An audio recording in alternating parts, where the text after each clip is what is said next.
bigay na mo. Loko! Ubusin mo yan! Bakal! Sangkay lang.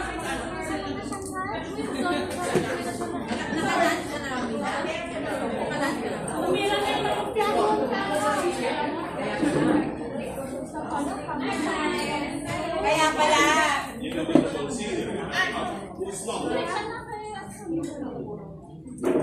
Ano yan? Brian!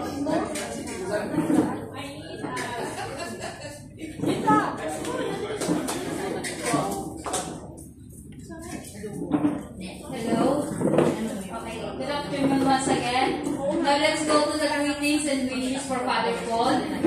Calling the representative from St. Joseph the Workers to give message for Father Paul.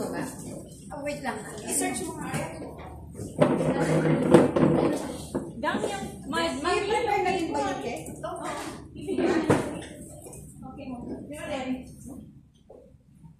Good afternoon, everyone, and good afternoon, fathers. Good afternoon, visitors. Good afternoon, Father Paul. Happy birthday.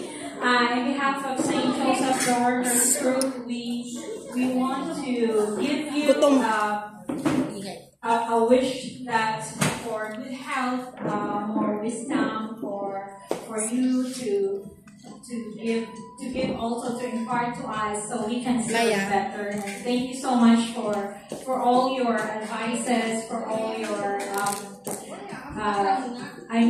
for all the guidance that you have given to us. Thank you so much and happy birthday, Father. Thank you, Sister Brenda. Now let's go to Divine Mercy Choir. Divine Mercy, Sister Virgie, okay. Sister Virgie, message for Father Paul.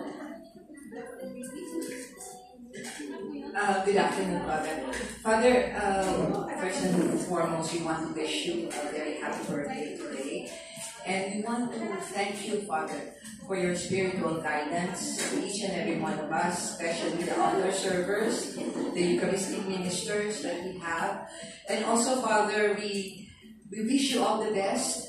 And we hope, Father, that you will be with us for a longer period of time.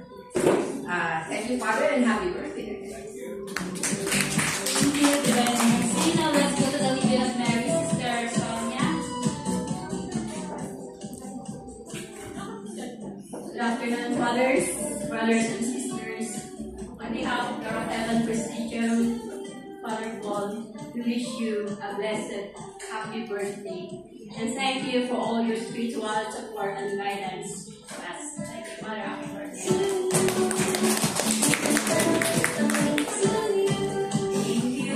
Now let's go to all November celebrants to come forward, please, for the birthday.